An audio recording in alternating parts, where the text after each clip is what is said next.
مولانا دولت خان صاحب فاضل جامعہ خیر المعاد سابق صدر فضل حامد تشریف لائیں گے. اظہار خیال.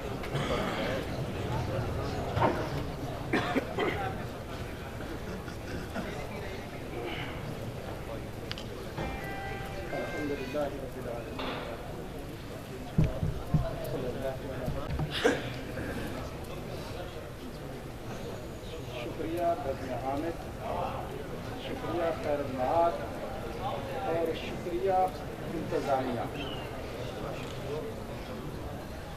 آج یہ گلدستہ علماء اکرام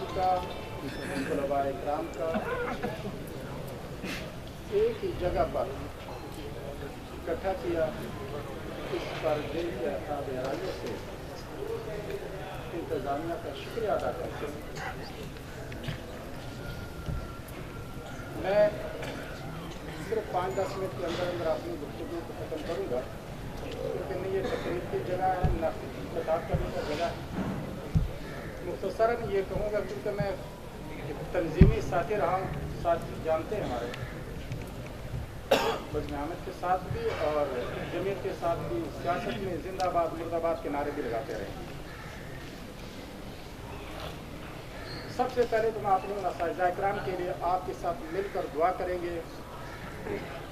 حضرت علامہ مولانا غلام محمد چوہدری صاحب، مفتی احمد صدیقی صاحب، مفتی عبداللہ صاحب، حضرت مولانا محمد شفیع صاحب، یہ ہمارے اساتذہ اکرام، ان کا احسان ہے کہ آج اگر ہم اس جگہ پر پہنچے ہیں یا قرآن و حدیث سے ہم لوگ اگر واقف ہوئے ہیں تو ہمارے ان اساتذہ اکرام کی محنت، کوشش، لگن اور محبت شامل تھی.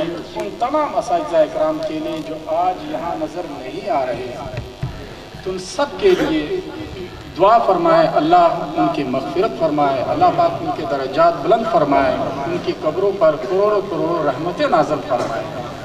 آج اگر وہ ہم میں موجود ہوتے تو کتنا اچھا ہوتا اور اچھا ہوتا. ہم اپنے اساتذہ اکرام کی زیارت کر رہے ہوتے.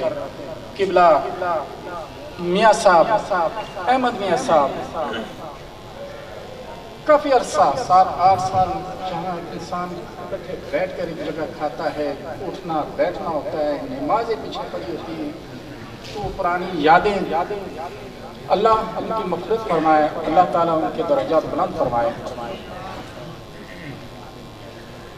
تقریباً 2-2.5 مہینے پہلے کی بات ہے، قبلہ ناصر میاں صاحب کی خدمت میں حاضر ہوا تھا. میں نے کہا حضرت، اسی ساتھیوں کے حوالے سے گفتگو ہوئی. میں نے کہا حضرت آپ مہربانی فرمائیں، قدم اٹھائیں، اسٹیپ اٹھائیں، یہ اسٹیپ آپ لیں. تمام اساتذہ اکرام، چونکہ آج کل آپ جانتے ہیں سب طالب علم ہیں، سب علم کو جاننے والے ہیں، معاشرے میں پھیلے ہوئے ہیں.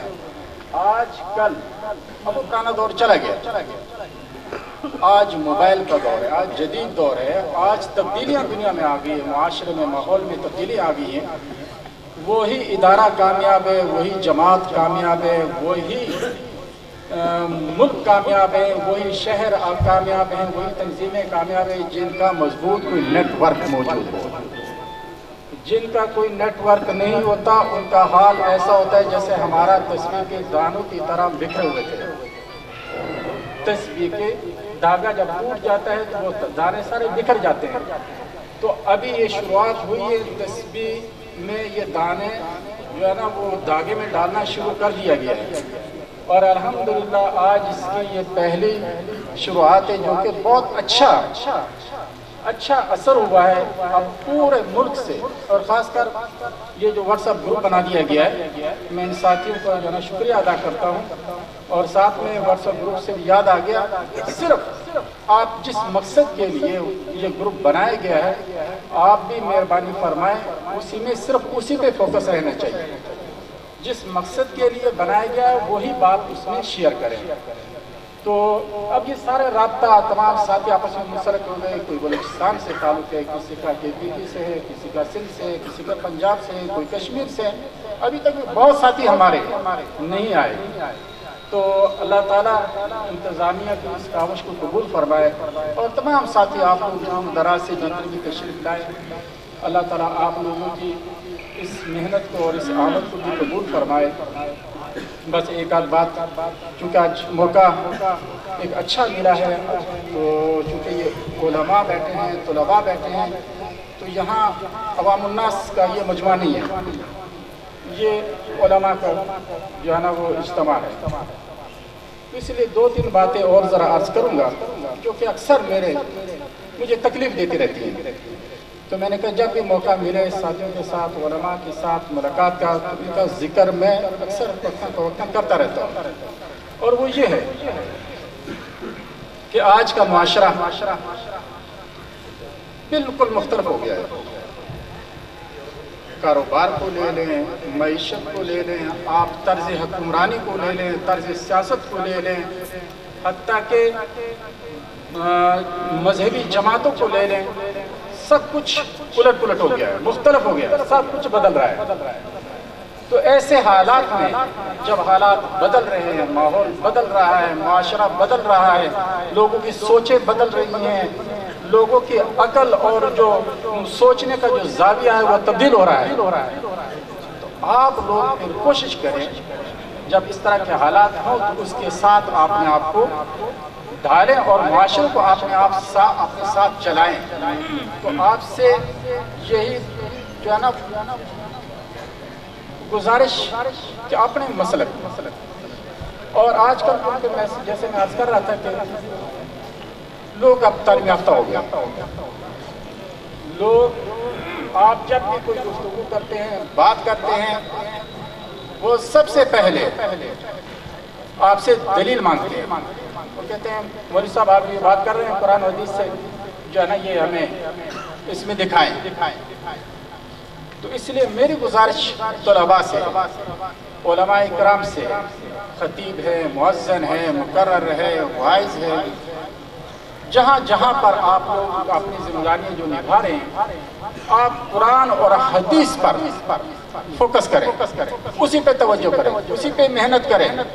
ہمارے پاس بولنے کے لیے اتنا مٹیریل ہے کہ قرآن پاک کی چند آیتوں کو بھی اگر لے لیں تو ہم اس کو بھی جو ہے نا پورا یعنی بیان نہیں کر سکتے، بجائے ادھر ادھر کی۔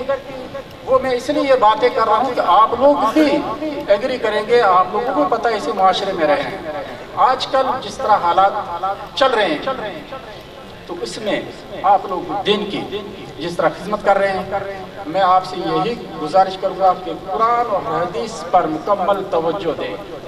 جو بھی گفتگو کریں قرآن سے کریں، جو بھی گفتگو کریں حدیث سے کریں۔ آپ سے جب کوئی دنیا دار مخاطب ہو تو وہ یہ نہ کہے آپ سے کہ آپ ماہیے دوڑے چھوڑیں، آپ شعر و شاعری چھوڑیں، ہمیں قرآن و حدیث سے۔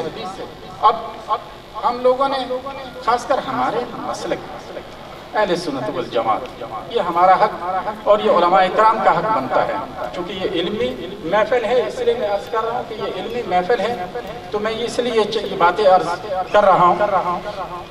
ہمارا بٹھا ہمارے ناخوانوں نے بٹھا دیا ہے، ہمارا بٹھا قوالوں نے بٹھا دیا ہے، ہمارے اوپر ان پڑھ، جاہل اور قبر پرستوں کا لیبل ہمارے اوپر لگا دیا گیا، حتیٰ کہ جو ہمارے مخالفین ہیں وہ تو اتنے چند قدم آگے چلے گئے کہ یہ بت پرست، یہ مشرک ہیں۔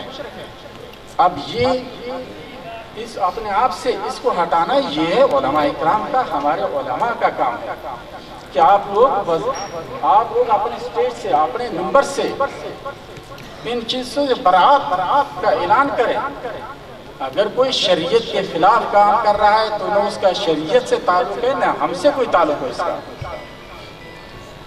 ابھی پچھلے دنوں مجھے یاد آ گیا، میں ایک واقعہ اس پہ یوٹیوب پہ لگا ہوا تھا، ایک مولوی صاحب تھے انڈیا کے، یہ اس لیے میں باتیں کر رہا ہوں کہ بہت ضروری ہے۔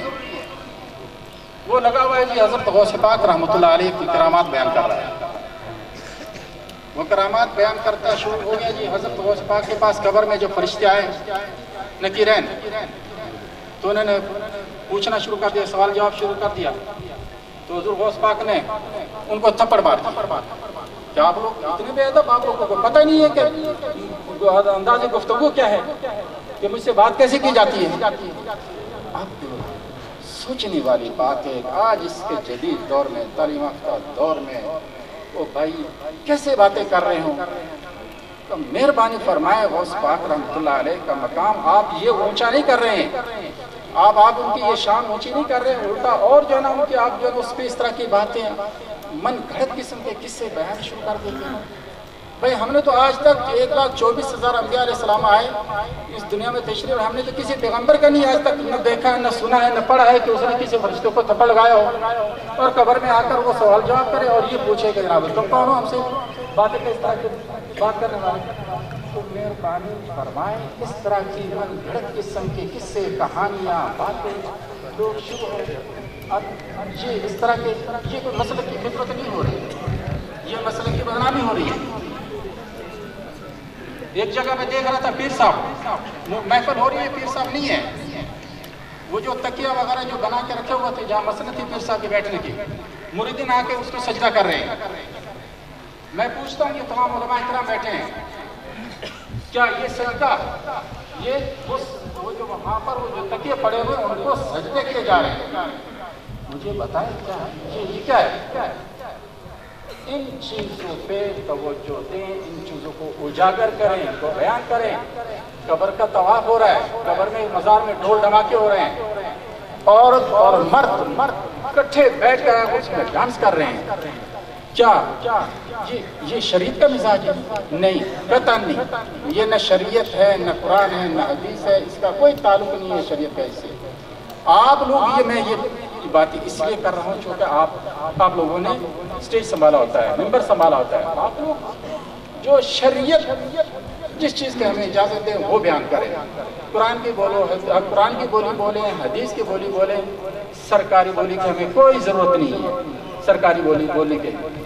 آپ لوگ مزارات کے بھی اپنے طریقے ہوتے ہیں، اور یہ مزارات صرف پنجاب یا سندھ میں یا پاکستان میں ہمارے نہیں ہیں، یہ آپ بلوچستان میں چلے جائیں، آپ KPK میں چلے جائیں، آپ افغانستان چلے جائیں، ازبکستان، حتیٰ کہ تاجکستان، حضرت امام بخاری رحمۃ اللہ علیہ کی قبر پر بھی مزار ہے، اس کے اوپر بھی مزار ہے، تمام عرب ممالک میں مزارات ہیں۔ تو وہاں تو یہ تماشا نہیں ہوتا، یہ ڈھول ڈھماکے، یہ ناچ، یہ گانے، یہ چکر لگانا قبروں کا۔ اس لیے آپ اپنی مسلک کی حفاظت کے لیے، اپنے مسلک کے بچاؤ کے لیے ان چیزوں کو اجاگر کریں، ان سے کہیں بھائی جو قبروں کو پوجا پاٹ کرتے یہ سب ہندوانہ رسم و رواج ہیں، ہمارا ان سے کوئی تعلق نہیں ہے، نہ ان کے اہل سنت سے کوئی واسطہ ہے۔ اگر کوئی جاہل ان پڑھ اپنی طرف سے کچھ کر رہا ہے تو ہمارا ان سے کوئی واسطہ نہیں، نہ ان کا ہم سے کوئی واسطہ ہے۔ تو اللہ تعالیٰ، میں ایک دفعہ آخر میں پھر شکریہ ادا کرتا ہوں بزم حامد کے تمام ساتھیوں کا، اور کا کہ انہوں نے تمام ساتھیوں کو اکٹھا کیا ہے۔ اللہ تعالیٰ آپ لوگوں کی اس آمد کو بھی قبول فرمائے اور تمام ساتھیوں کے جد و جہد کو قبول فرمائے۔ وآخر دعوانا